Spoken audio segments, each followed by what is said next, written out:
पुराने समय की बात है। एक राजा था, वह बड़ा समझदार था और हर नई बात को जानने को इच्छुक रहता था।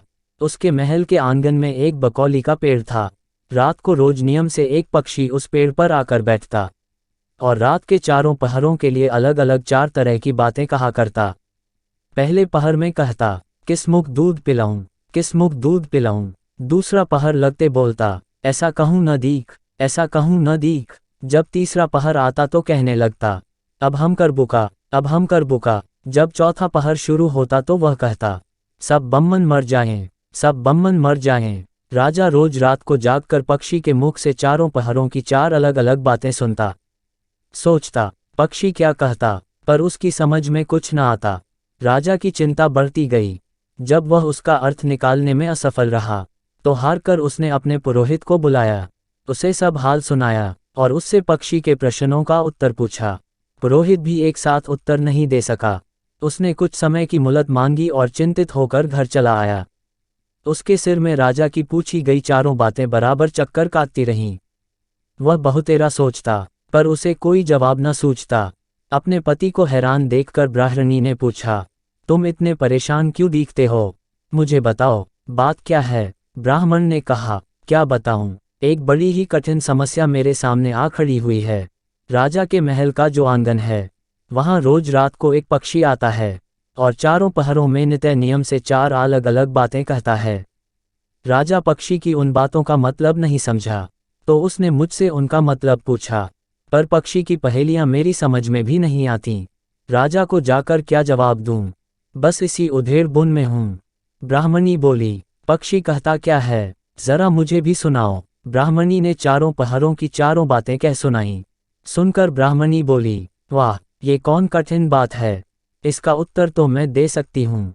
चिंता मत करो, जाओ राजा से जाकर कह दो कि पक्षी की बातों का मतलब मैं बताऊंगी।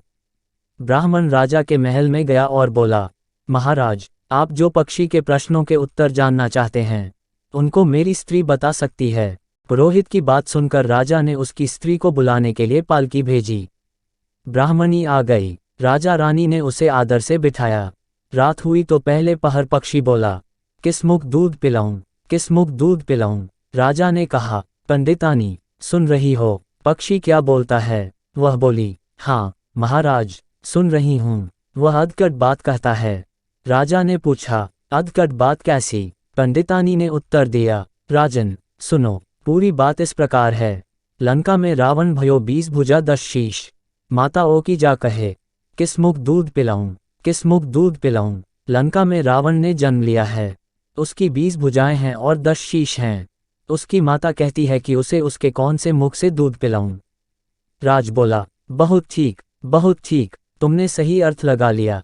दूसरा पहर हुआ तो पक्षी कहने लगा, ऐसो कहूं न दीख, ऐसो कहूं न दीख। राजा बोला, पंडितानी, इसका क्या अर्थ है? पंडितानी ने समझाया, महाराज सुनो, पक्षी बोलता है, घर जम नवदीप, बिना चिंता को आदमी, ऐसो कहूं न दीख, ऐसो कहूं न दीख। चारों दिशा, सारी पृथ्वी, नवखंड, सभी छान डालो, पर बिना चिंता का आदमी नहीं मिलेगा।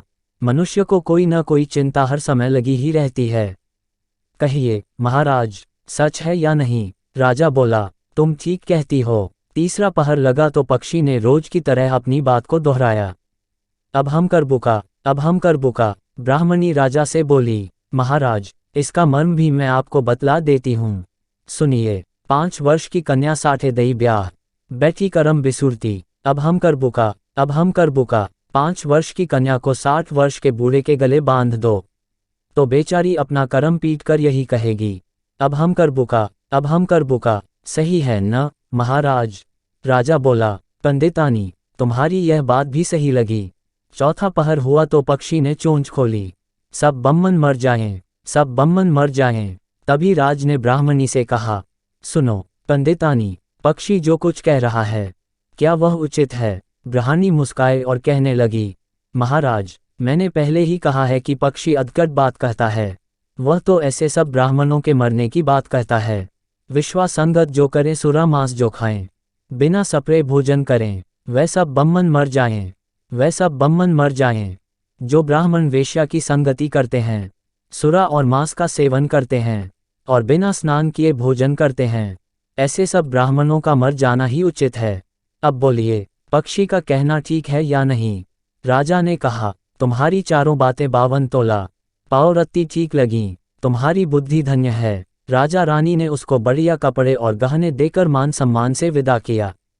अब पुरोहित का आदर भी राजदरबार में पहले से अधिक बढ़ गया।